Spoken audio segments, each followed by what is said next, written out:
ज़िमनी इंतखाबात में कामयाबी के बाद मुस्लिम लीग नून ने जीत का एक माहौल बना लिया था। साथ साथ ये माहौल भी बन गया था कि मुस्लिम लीग नून और एस्टेब्लिशमेंट के दरमियान बर्फ पिघल रही है। शाहिद खाकान अब्बासी, राना सनाउल्लाह समेत सबने मुफाहिमत के बयानात देना शुरू कर दिए थे, बल्कि शाहिद खाकान अब्बासी ने तो यहां तक कह दिया था कि इनकी एस्टेब्लिशमेंट से कभी लड़ाई थी ही नहीं। ताहम कुछ तो ऐसा हुआ है कि जीत का ट्रैक यकदम हार में बदल गया है। आजाद कश्मीर में हार के बाद नून लीग अब अपनी सियालकोट की पंजाब असेंबली की जीती हुई सीट भी हार गई है। जैसे आजाद कश्मीर की बुरी हार ने नून लीग को सियासी तौर पर नाकाबिले तलाफी नुकसान पहुंचाया था, ऐसे ही सियालकोट की हार ने भी नाकाबिले तलाफी नुकसान पहुंचाया है। मैंने पहले भी लिखा है कि आजाद कश्मीर और सियालकोट में मरियम नवाज ने इंतखाबी मुहिम के दौरान सोलो फ्लाइट ली है, जिसकी वजह से हार हुई। मुस्लिम लीग नून ने बतौर जमात इन इंतखाबात में हिस्सा नहीं लिया। मरियम नवाज सारी जमात और बिलखुसूस सीनियर लीडरशिप को साथ लेकर चलने में नाकाम हुई हैं। जब इंतखाबी मुहिम उन्होंने अकेली चलाई है, तो हार की भी वो अकेली जिम्मेदार है। इसलिए उन्हें इस हार की जिम्मेदारी कबूल करनी चाहिए। मुस्लिम लीग नून को अपने अंदर एहतसाब का एक अमल शुरू करना चाहिए। आप देखें कि गिलगित में मुस्लिम लीग नून की 5 साल एक मजबूत हुकूमत थी, लेकिन गिलगित के वजीर आला हालिया इंतखाबात में अपनी सीट भी नहीं बचा सके। 5 साल वजीर आला रहने के बाद वो ना तो अपनी जमात को मुत्तहिद रख सके और ना ही अपनी सीट बचा सके। अब देखा जाए तो उन्हें मुस्लिम लीग नून ने 5 साल बिला शिरकत गैर इक्तदार दिया, लेकिन ना तो वो कोई खास काम कर सके जिसे इंतखाबी मुहिम में दिखाया जा सकता, और ना ही सियासी तौर पर कोई काम कर सके जिससे जमात को कोई फायदा होता।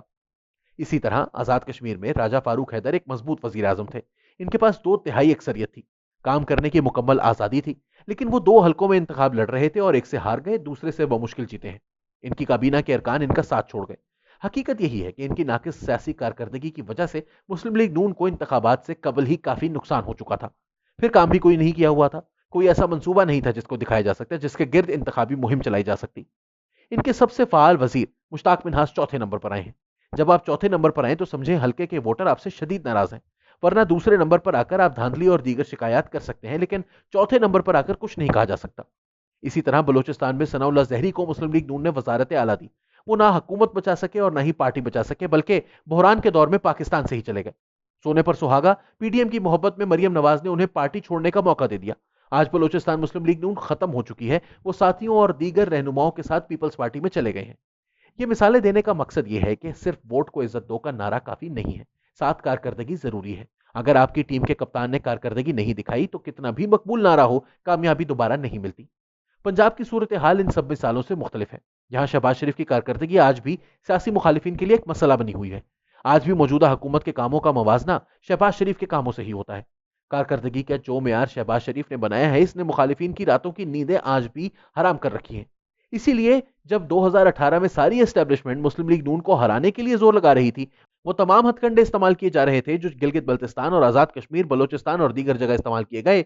लेकिन नून लीग की पंजाब की कारकर्दगी इंतहाई नामुनासिब हालात के बावजूद बाकी सब जगह से बेहतर रही। मैं 2018 के इंतखाबात की बात कर रहा हूं, इसलिए इसमें वोट को इज्जत दो के नारे के साथ साथ शहबाज शरीफ की कारकर्दगी का भी बड़ा हिस्सा था। वरना अगर सिर्फ वोट को इज्जत दो का नारा ही काफी होता तो बाकी जगह भी पंजाब जैसे नताइज सामने आ जाते। इसीलिए यह सवाल अपनी जगह अहम है कि पंजाब की हुदूद से बाहर वोट को इज्जत दो की वो अफादियत नहीं जो पंजाब में है। शायद इसकी वजह यह है कि बाकी जगह कारकर्दगी वो नहीं जो पंजाब में है। इसलिए कारकर्दगी के बगैर मकबूल नारा भी नताइज नहीं दे सकता। आज इमरान खान को भी यही मसला है कि इनकी कारकर्दगी अच्छी नहीं, इसलिए इनके मकबूल नारे भी नताइज नहीं दे रहे। मुस्लिम लीग नून के लिए खतरे की घंटियां बज गई हैं। नून लीग ने अगर अपनी पॉलिसी ना बदली तो शायद पंजाब भी हाथ से चला जाएगा। शहबाज शरीफ की कारकर्दगी के सर पर इसे मजीद रोकना मुमकिन नहीं। अगर पंजाब के लोगों के अंदर यह एहसास मजबूत हो गया कि अगली दफा भी पंजाब में नून लीग को हुकूमत नहीं मिलेगी, तो पंजाब की सूरत हाल भी बदल जाएगी। खाली शहबाज की कारकर्दगी इसको रोकने के लिए काफी नहीं होगी। इसके साथ शहबाज शरीफ के फलसफा मुफाहमत को भी अपनाना होगा। इसलिए आजाद कश्मीर और सियालकोट के नताइज नून लीग के लिए मुस्तकबिल का मंजरनामा पेश कर रहे हैं। मुस्लिम लीग नून के लिए जीत नागुजीर है, इक्तदार का रास्ता नागुजीर है। मुस्लिम लीग नून मजीद महाजाराई की सियासत की मुतहम्मिल नहीं हो सकती। शहबाज शरीफ की मुफाहिमत का रास्ता ही वाहिद ऑप्शन है।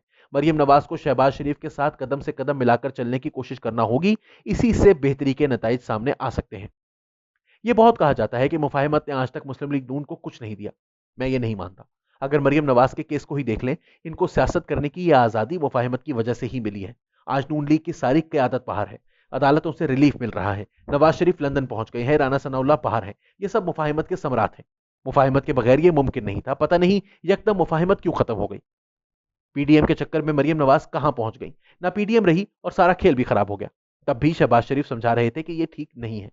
नवाज शरीफ से वफादारी साबित करने के लिए शहबाज शरीफ ने एक दफा नहीं 2 दफा जेल काट ली है। जिन बातों को ठीक नहीं समझते उनकी भी अतात की है। कभी सोलो फ्लाइट नहीं की, अपना नुकसान किया है लेकिन पार्टी का नुकसान नहीं किया।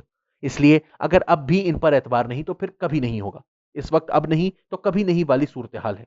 इसलिए मुस्लिम लीग नून को इकट्ठे बैठकर अगला लाइहा अमल बनाना चाहिए। अगर मरियम नवाज ने सोलो फ्लाइट करनी है तो शहबाज शरीफ को सदारत छोड़ देनी चाहिए, और अगर शहबाज शरीफ ने सदर रहना है तो मरियम नवाज समेत सबको इनकी अतात करना होगी। यही कामयाबी का वाहिद रास्ता है, इसके अलावा कोई ऑप्शन नहीं है।